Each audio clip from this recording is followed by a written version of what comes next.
नमस्कार दोस्तों, सनातन धर्म में महाभारत एक ऐसा ग्रंथ है जिसमें बहुत सारे रहस्य है। उन्हीं रहस्यों में से एक ये भी रहस्य है कि अश्वत्थामा आखिर अमर कैसे हुए। बात उस समय की है जब कौरवों और पांडवों के बीच में युद्ध बहुत भयंकर और विनाशकारी लड़ा गया। अंत में वो निर्णायक समय भी आ चुका था जब कौरवों के बड़े बड़े महायोद्धा इस युद्ध में मारे जा चुके थे और जीत पांडवों के पक्ष में जाती दिख रही थी। परंतु कौरवों के पास अभी और भी 5-6 योद्धा बाकी थे। उन्हीं में से एक था अश्वत्थामा, जो जल्दी से हार मानने वालों में से नहीं था, क्योंकि उसके तर्कस में अभी कहीं विनाशकारी बाण शेष थे। उन्हीं में से एक बाण था ब्रह्मास्त्र। जब अश्वत्थामा ने देखा कि अभी तो पांडवों की जीत निश्चित हो जाएगी, तब बिना कुछ सोचे समझे उसने संकल्प ले लिया कि पांडवों का समूल नाश हो जाए, और अश्वत्थामा ने ब्रह्मास्त्र का संधान कर दिया। वहां पर खड़े कृपाचार्य ने कई बार अश्वत्थामा को रोकने का प्रयास भी किया, तब तक ब्रह्मास्त्र का संधान हो चुका था। ये सब देखकर सभी लोग काफी भयभीत और बेचैन होने लगे। तभी भगवान श्री कृष्ण ने अर्जुन से कहा कि ब्रह्मास्त्र को केवल ब्रह्मास्त्र ही रोक सकता है, और अर्जुन ने भी तुरंत अपना ब्रह्मास्त्र प्रयोग किया। जिसके बाद दोनों ब्रह्मास्त्र टकराने ही वाले थे कि ब्रह्मास्त्र के प्रकोप से चारों ओर हाहाकार और आग की लपटें लगने लगी। तभी वहां पर अकस्मात ऋषि व्यास प्रकट हुए और अर्जुन के साथ अश्वत्थामा को कहा कि तुम दोनों की मूर्खता के कारण पृथ्वी संकट में है, और हमारा ये आदेश है कि जल्द से जल्द अपना ब्रह्मास्त्र वापस लो।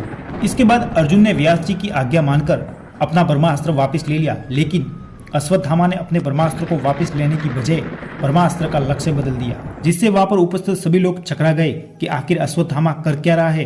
पांडवों के विनाश के लिए छोड़े गए ब्रह्मास्त्र को अर्जुन की पुत्रवधू और अभिमन्यु की पत्नी उत्तरा के गर्भ पर छोड़ दिया, जिससे ब्रह्मास्त्र अपना लक्ष्य उत्तरा के पेट में पल रहे बच्चे पर लग जाता है, जिसके कारण अभिमन्यु का पुत्र गर्भ में ही प्राणहीन हो जाता है। यह सब देखकर भगवान श्री कृष्ण ने अश्वत्थामा के पास जाते हैं और अश्वत्थामा से कहते हैं, तुमने ब्रह्मास्त्र का दुरुपयोग किया है।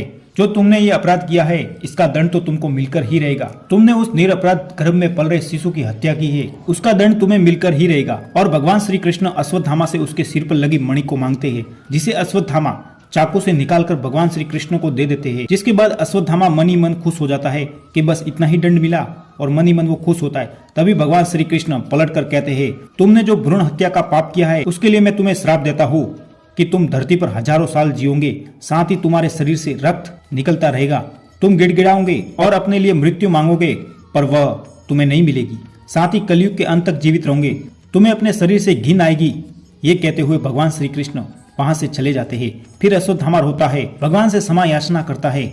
आज भी अश्वत्थामा भ्रूण हत्या का पाप लिए अपने सर पर कहीं जंगलों में भटक रहा है। कई लोगों ने अश्वत्थामा को देखे जाने की बात भी कही है। भगवान श्री कृष्ण को पहले से ही पता था कि कलयुग में मनुष्य भ्रूण हत्या करेंगे, इसीलिए भगवान श्री कृष्ण समाज को संदेश देने के लिए अश्वत्थामा को श्राप दिया है।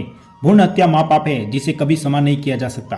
तो दोस्तों, आप इस बारे में क्या सोचते हो, हमें कमेंट कर बताएं। साथ ही हमारा वीडियो अगर आपको अच्छा लगा हो तो लाइक करें, ज्यादा से ज्यादा शेयर करें, और साथ ही चैनल को सब्सक्राइब जरूर करें।